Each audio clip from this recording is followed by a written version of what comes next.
उदित राज जी, आपसे शुरू करें आज। उदित राज जी, अब तो आपकी पार्टी गुजरात के चुनाव में पूरी तरह उतर चुकी है। अब 2-3 दिन में जब चुनाव का ऐलान होने वाला है, ऐसे में बीजेपी ने यूनिफॉर्म सिविल कोड का दाव चल दिया है। उदित राज जी, आपकी पार्टी कैसे मुकाबला करेगी यूनिफॉर्म सिविल कोड का? देखिए, ऐसा है कि जब से बीजेपी की सरकार गुजरात में बनी है, यहाँ का ग्रामीण क्षेत्र बहुत पिछड़ गया है। तो जो रिवाइवल होना चाहिए रूरल क्षेत्र का, गांव में सड़क है, शिक्षा है, स्वास्थ्य है, नौकरी नहीं है, ये हमारे मुद्दे हैं। हम अपने मुद्दे पर जाएंगे और एससी हैं, एसटी हैं, ओबीसी हैं, गरीब हैं, इनकी बात हम करते हैं और यही हमारा मुख्य मुद्दा है। अभी मैं सुन रहा था आपकी बात श्री अरविंद केजरीवाल का, तो इन्होंने कहा कि मोदी ने भूपेंद्र पटेल को हटाया या और मुख्यमंत्री को हटाया तो जनता से पूछा नहीं। तो एक दलित मंत्री राजेंद्र पाल गौतम को इन्होंने हटा दिया तो जनता से पूछा। और 2 इनके महाभ्रष्ट मंत्री सिसोदिया और सत्येंद्र जैन, वो तो जेल में भी बंद है, उनको इनके साथ में पूरी ताकत से खड़े हुए हैं। तो जनता ने कहा कि इन भ्रष्ट लोगों के साथ खड़ा हो। तो ये अरविंद केजरीवाल जी महा झूठे व्यक्ति हैं और झूठ का वायदा यहाँ पर कर रहे हैं।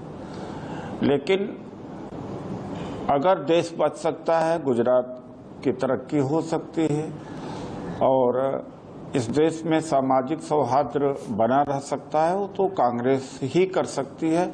और भारत जोड़ो यात्रा से जो उम्मीद जगी हुई है पूरे देश में, उसका परिणाम आप देखेंगे। क्या आप ये इशारा कर रहे हैं कि बीजेपी यूनिफॉर्म सिविल कोड से गुजरात का माहौल बिगाड़ना चाहती है, उदित राज जी? मैं यह नहीं कह रहा हूं, मैं ये कह रहा हूं कि उनका मुद्दा हो सकता है।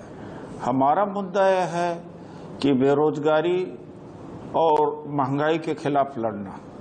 हमारा मुद्दा यह है कि जो रूरल एरिया का रिवाइवल होना चाहिए।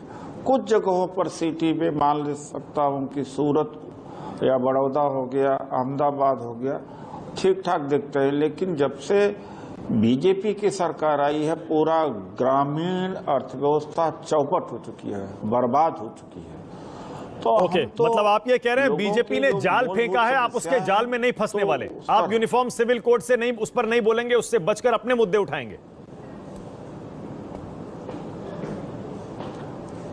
जाहिर सी बात है, जो जनता के मुद्दे हैं, बेरोजगारी है और नौकरी है और जो निजीकरण है, मुंद्रा एयरपोर्ट पर लाखों करोड़ की ड्रग आ गई है, पूरे देश को बर्बाद करने के लिए पर्याप्त है।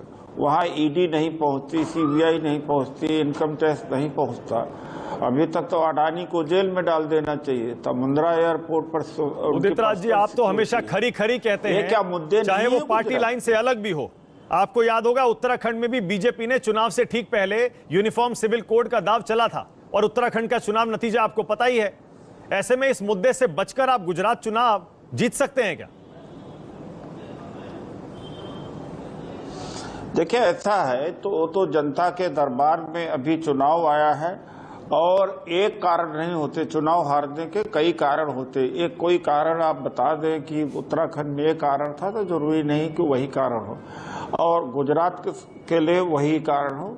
लेकिन हम अपने अगर सिद्धांतों से हट गए होते, हम भी हिंदू मुसलमान करते, क्षेत्रवाद करते, इमोशनल इश्यूज को उठाते रहते, तो देश आज यहाँ तक नहीं पहुँच पाता।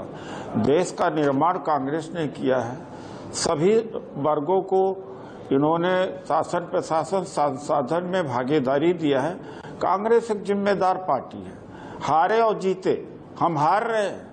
हार इसलिए रहे कि हम इलेक्टोरल पॉलिटिक्स में सब कुछ दांव पर नहीं लगा सकते। देश तोड़ने का, गाली गलौज का, सोशल मीडिया का, कैपिटलिज्म का, यानी किसी भी सूरत पर ऐसा नहीं कि किसी भी सूरत पर हमें सत्ता में आना है। उदित राज जी, आपको सीएम का चेहरा तक नहीं है आपके पास गुजरात में। अरविंद केजरीवाल ने तो मांग लिया जनता से, मुसलमान करके करे। बीजेपी के पास है, नरेंद्र मोदी है, आम आदमी पार्टी ने गुजरात की जनता से सीएम का चेहरा मांग लिया। हो रहा है, लेकिन ये केजरीवाल जी का मुंह नहीं खुल रहा है। आप ये बताइए, दिल्ली दंगे के अंदर हुआ, बिल्किस के मामले में हुआ, केजरीवाल जी ने जितना अत्याचार मुसलमानों के ऊपर होता है, केजरीवाल जी ने कभी मुंह खोला है? केजरीवाल खुद कह चुके हैं कि मेरे पिताजी भी आरएसएस में थे, मैं भी संघी हूं। तो एक बड़ा मोदी है, एक छोटा मोदी है। तो एक बड़े मोदी थे, एक छोटा मोदी आ गए हैं यहाँ पर गुजरात में। अब जनता को ये हमें बताना है कि बड़ा मोदी छोटा मोदी लगभग एक ही है। आपके छोटे मोदी के पास अब सीएम का चेहरा आने वाला है। उदित राज जी, 4 तारीख को सीएम का चेहरा अनाउंस कर देंगे। आपके पास नहीं है चेहरा, बीजेपी के पास मोदी जी हैं। देखिए, मेरे पास तो ज्यादा है, उनके पास है ही नहीं है। और पंजाब में जब ये जीत रहे थे तब हार गए, जब हार रहे तो जीत गए। जनता क्या सोच रही है मानक जी, इसके बारे में पता लगाना मुश्किल है। ये पंजाब में उस समय चुनाव जीत रहे थे जब बुरी तरह से हारे, और जब ये हार रहे तो जीत गए। तो क्या क्या चल रहा है अभी कंक्लूड नहीं कर सकते कि इस मुद्दे से हो जाएगा। असली लड़ाई कांग्रेस बनाम बीजेपी ही है।